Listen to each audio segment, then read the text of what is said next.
from the News Channel 5 network. This is Urban Outlook. Hello and welcome to Urban Outlook. I'm April Eaton. Thank you so much for being with us today. A former Metro school teacher had an idea. She was able to connect with her students in the classroom in a different way when she introduced the arts, when she introduced dance into the curriculum.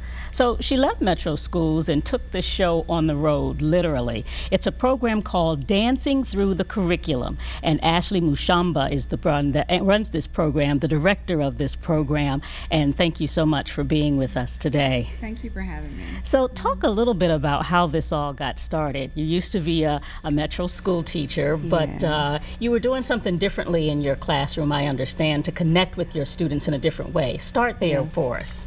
Okay, so basically I brought my dance experience into the classroom, and I saw how interested my kids were with movement, and it was just simply fascinating.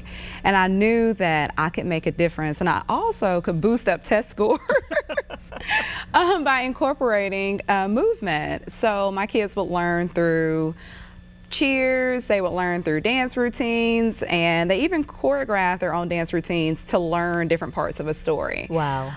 So just it's a fun and creative way to get kids engaged and really wanting to be a part of the learning process. A creative way of teaching, especially in this day and time when kids are struggling with so many outside influences that sometimes it keeps them from getting those great grades that you know they can get, right? Exactly, exactly. So then you took it from the classroom and something said, you know what, I can do more with this. I can cover more ground with this if I take this on the road. So talk about how Dancing Through the Curriculum was born from there. Right, so I started in the classroom and I wanted to reach more students because I saw how much my kids loved it. And so I ran it by my principal, who was extremely supportive at Park Avenue, Miss Deltina Braden. And I told her, I said, look, I want to reach more kids at Park, so how do I go about that? And so we came up with the after-school program there. So we started the after-school program there where we taught movement-based curriculum in addition to homework support, and then offered dance for an hour after school every day. And then I just wanted to expand even more, so I decided to work on a partnership with Metro Parks and Recreation's dance department, to where we are in different community centers and we're able to offer girl talk and we offer dance as well. And now we have taken that a step further and even gone on the campus of Fisk University to offer classes in the North Nashville community as well. Interesting how you've been able to make that transition, but what is it about dance, or maybe it's just doing something fun, period, that kind of makes the light bulb come on in young people? I think that kids naturally learn through movement. They naturally learn better if they are up out of their seats than if they are sitting and listening to us all day. Yeah. I mean, who really wants to learn like that? So because of that, I think being able to find that connection between how does the writing process relate to the choreography, and how do those two kind of intertwine with each other?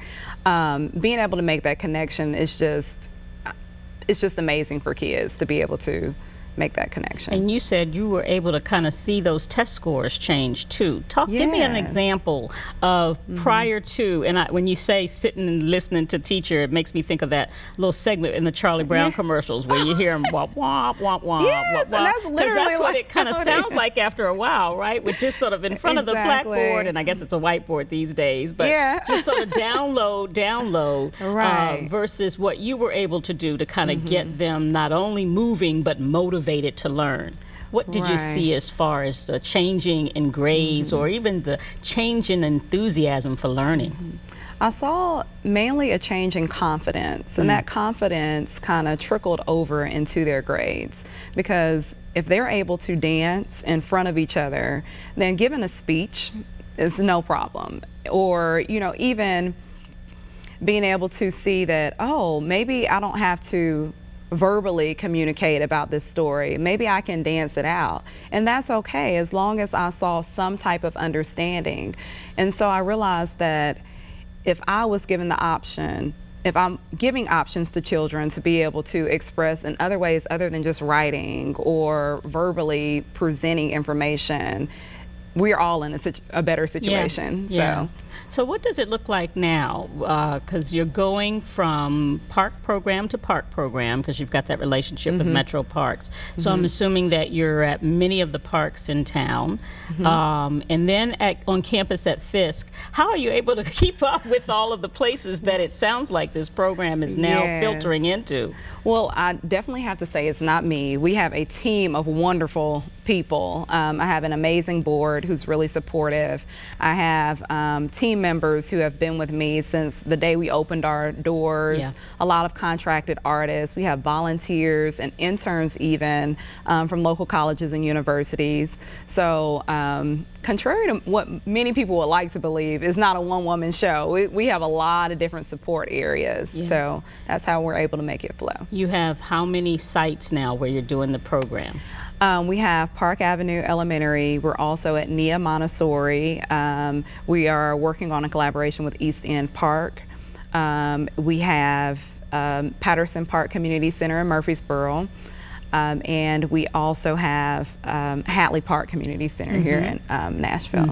And so are you there all throughout the entire week so that young people, especially young girls, are getting that exposure on a daily basis with your program, or is it once a week, twice a week, that kind of thing? So it depends on the program. The after-school dance program is Monday through Friday.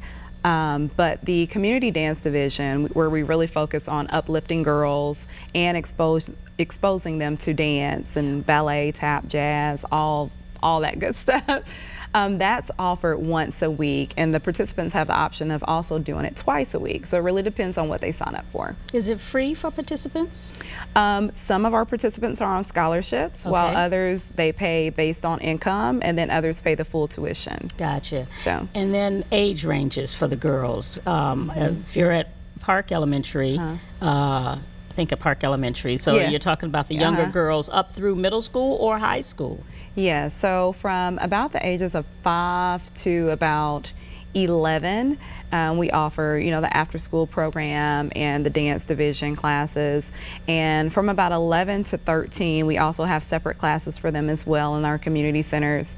We have a unique teen program. So when they turn 13, we encourage them to be part of our teen dance division. Okay. And in that dance division, they're able to audition for our dance company called 4.0.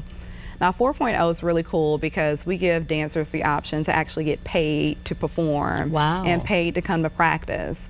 So they're professional dancers. Yeah, they are professional dancers. We're giving them that experience just to get them ready.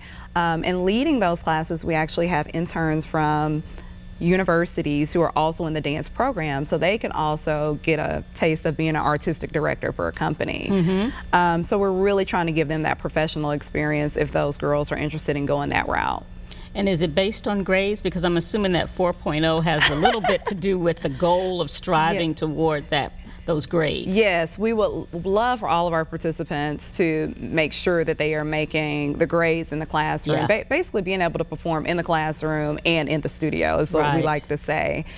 So because of that, we do reward for good grades. We have a skating reward coming up soon, May 22nd at Rivergate Skate Center, to where we are rewarding those kids who have made really good grades and then those kids who have also excelled on the dance floor.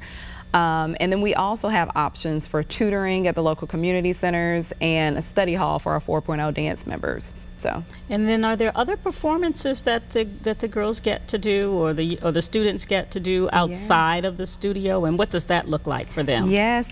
So we have several performances throughout the year. One of our largest performances is our summer camp performance at the end of our summer program, which is at Fisk University. This year, our Smart Moves 2017 summer program, after 7 weeks of studying dance and forming friendships, they actually perform at the end, and that's in July. We also are at many of the Nashville events that happen throughout the year, like the African Street Festival, we're there. Tennessee State University Parade, we're there as well. And pretty much anywhere we get invited, we like to show up and show out. Well, and that's the best part too, right? Kind of putting all that learning to action and showing folks what you can do. Right. Let's take a quick break because you have one of your students with you, and I'd love to be able to talk to her about the impact of the program on her as well. We'll be right back after this. Stay with us.